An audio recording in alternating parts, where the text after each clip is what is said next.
Hello, c'est HR, votre chroniqueur. Alors naturellement, aujourd'hui samedi, je vais vous présenter un film From Asia. Et au vu de ma tenue, il s'agit d'un film japonais. Alors oui, j'ai mis un masque, petit côté particulier. Assez souvent dans mes vidéos, j'essaye toujours de faire un clin d'œil par rapport à ce que je vous présente. Et aujourd'hui, il s'agit du film Demon City. Film que j'ai particulièrement apprécié. Naturellement, je vais vous dire pourquoi. Mais avant cela, n'oubliez pas, si vous n'êtes pas abonné, pensez à le faire. Pensez à la petite cloche pour les notifs. Et surtout, pensez à liker et à partager, tout simplement, si vous aimez la vidéo. Let's go!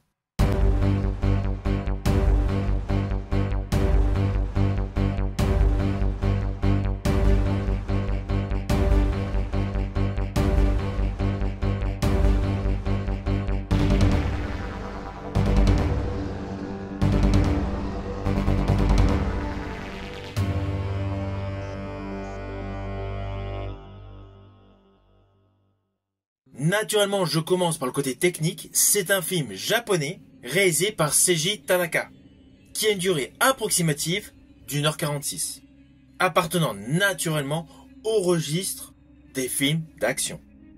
Avec une histoire sur le fond assez simple, mais une histoire prenante et surtout une histoire qui nous présente une partie de la mythologie japonaise, dans un contexte actuel, dans un contexte urbain, avec également pas mal d'hémoglobine, portée par l'histoire suivante.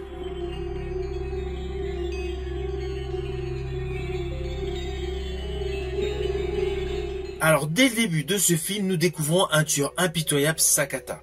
Sakata effectue un dernier contrat et on comprend assez rapidement tout simplement qu'il a décidé de mettre un terme à sa carrière.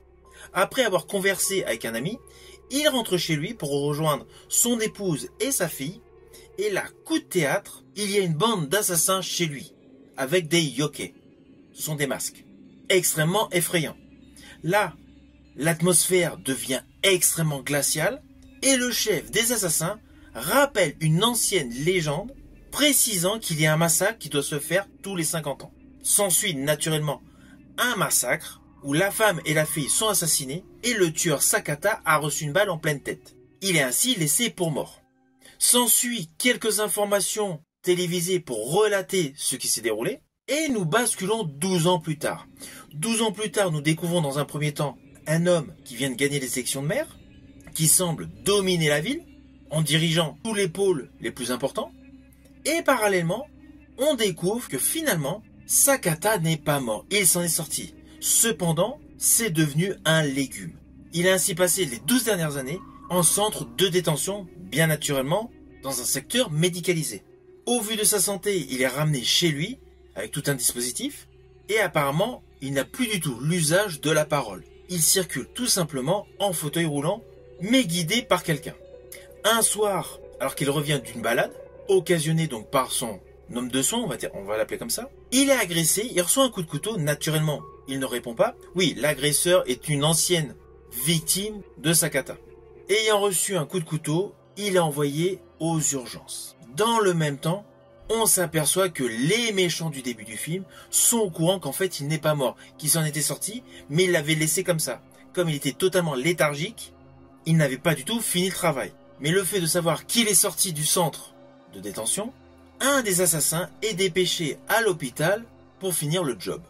Celui-ci, une fois dans la chambre de Sakata, inocule un produit par le biais de la perfusion, un espèce de poison jaune, cela fait d'ailleurs un coloris assez rigolo, et c'est là que l'histoire commence réellement. Car une fois que Sakata absorbe ce poison, en fait, il sort de sa léthargie. Alors ne vous inquiétez pas, je ne dirai pas plus loin sur les lignes scénaristiques, ce que je viens de vous dire se déroule assez rapidement dans ce film. Après, il y a toute une dimension psychologique et scénaristique qui se dégage, avec naturellement plusieurs twists. Alors perso, cette histoire, je l'ai trouvée topissime. Ceci dit, il ne faut pas oublier qu'en fait, ce film Demon City est un live action du manga Onigoroshi. Manga qui a eu plusieurs tomes. Alors je ne connaissais pas du tout ce manga, forcément j'ai fait des recherches sur ce manga. Il est précisé que c'est un manga avec beaucoup d'émotions, beaucoup de combats, matinée de nostalgie. Au vu du résultat cinématographique, Demon City est une bonne adaptation, car justement elle regroupe ces 3 thèmes. À cela s'ajoute le synopsis global du manga. Je peux vous affirmer qu'il est totalement respecté dans cette version live action. Ceci dit, naturellement, je vous invite à découvrir les différents tomes du manga Onigorishi de Masamichi Kawabe. Alors désolé pour les petites imperfections de prononciation. Cependant, ce manga est très facile à s'obtenir. Quant au film sur Netflix, il est bon. Il est totalement immersif. Toutes les séquences d'action, et il y en a un paquet, elles sont extrêmement stylisées avec une très belle photographie. Il y a tout un côté de ce film Demon City qui rappelle une autre adaptation de manga réalisée par Christopher Gans, Crying Freeman avec Mark Dacascos.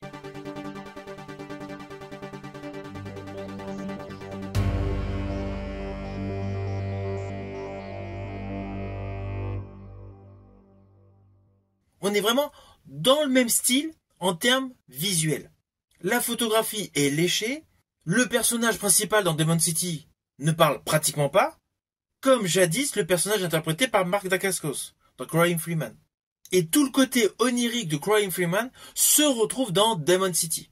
À la différence qu'il y a beaucoup plus d'hémoglobine.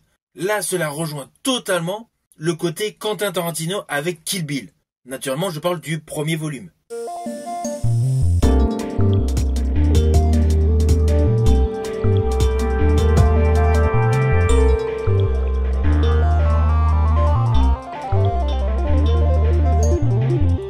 De combat que vous aviez avec Uma Thurman dans Kill Bill volume 1 avec les sauts d'hémoglobine, et bien en fait vous avez la même chose dans ce film Demon City.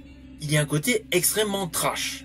Cela n'empêche pas qu'en dehors du côté très visuel, très gore, il y a une ambiance extrêmement oppressante qui est principalement portée par le personnage Sakata. Celui-ci, lorsqu'il reprend pleinement donc la maîtrise de son corps, a une démarche et une allure qui se rapprochent davantage d'un échappé de The Walking Dead. On dirait totalement un zombie. Je pense principalement à une certaine séquence où lorsqu'il se déplace, il avance en traînant sa jambe. Cela lui confère vraiment une similitude à un zombie. Et ce qui est amusant justement, c'est qu'il y a certaines séquences d'action où il y a le côté ultra rapide, dextérité de combat par une gestuelle de folie, mais avec des postures de zombie. Lorsqu'il attrape donc ses adversaires, en fait lui il fait des mimiques où il reste sur place.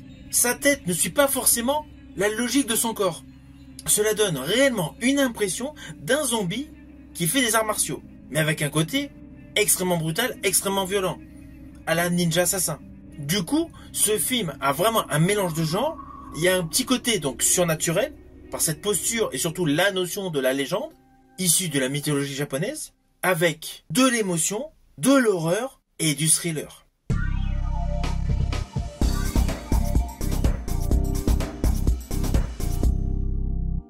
Alors dans le manga qui a donné l'idée de ce film, il y a une grosse innovation qui est parfaitement retransmise à l'écran, c'est le côté mythologie japonaise, avec la notion des démons, inspirés de créatures japonaises issues des yokai. Les yokai sont des masques représentant des démons, totalement uniques, avec des spécificités différentes. Alors à la base, le terme yokai désigne tout ce qui se rapporte à des phénomènes étranges ou anormaux dont l'existence dépasse la compréhension humaine, dans les croyances populaires transmises par l'intermédiaire de la littérature japonaise.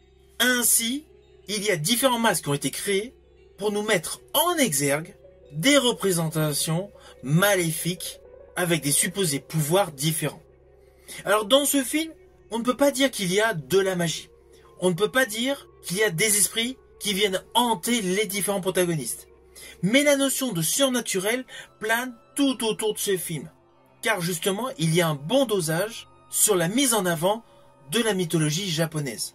Et le film fait en sorte qu'une partie de vous va penser à ce côté mystérieux, de ce côté mystique. Mais après réflexion, vous allez vous rendre compte que la majorité des détails sont prouvés par des faits réels. Mais le film est tellement bien conçu qu'en fait, il y a justement cette fameuse notion surnaturelle qui se dégage tout autour du personnage du tueur Sakata. Personnage qui, dans le fond, subit un réel tiraillement, avec plusieurs dilemmes moraux. D'un côté, il y a on doit rendre justice, de l'autre côté, il faut conserver sa propre humanité. Et à plusieurs plans séquences de ce film, c'est le cas. Son personnage n'hésite pas à se venger, à tuer des différents individus, et malgré tout, lorsqu'il voit un personnage féminin, évidemment je ne vous dirai pas lequel si vous n'avez pas vu le film, il y a énormément d'émotions qui se dégagent. Là, son côté humain semble revenir, et justement pour l'occasion, il prend la parole. Alors que lorsqu'il fait tous ses crimes, il ne parle pas. Il est dans un total silence. Le mutisme est de rigueur. C'est pour cela qu'il y a une véritable dualité entre le côté violent, le côté vengeance et le côté humanité.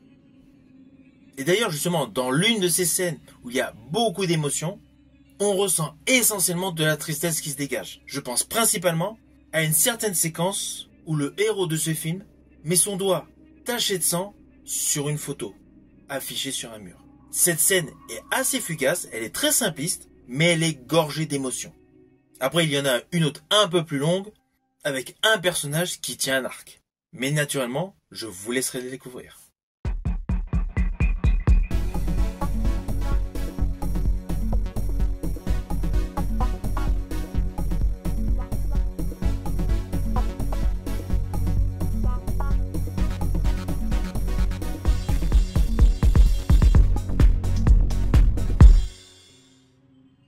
Alors au final, naturellement, c'est un film que je vous invite à découvrir sur Netflix. Ce film, Demon City, est un très bon divertissement. C'est une bonne production japonaise. Alors oui, l'histoire de la vengeance, on l'a déjà vu plusieurs fois. Mais la manière dont le film est réalisé, cela apporte de l'innovation. Et je rajouterai, si tout simplement vous êtes fan de Crying Freeman et de Kill Bill, ce film est un réel compromis de ces deux styles de films. Donc forcément, il est obligé de vous plaire. C'est pour cela qu'il ne faut surtout pas hésiter à aller le voir sur Netflix. Si vous avez aimé la vidéo, n'oubliez pas, petit pouce vers le haut, pensez au partage. Quant à moi, je vous dis tout simplement à une prochaine vidéo.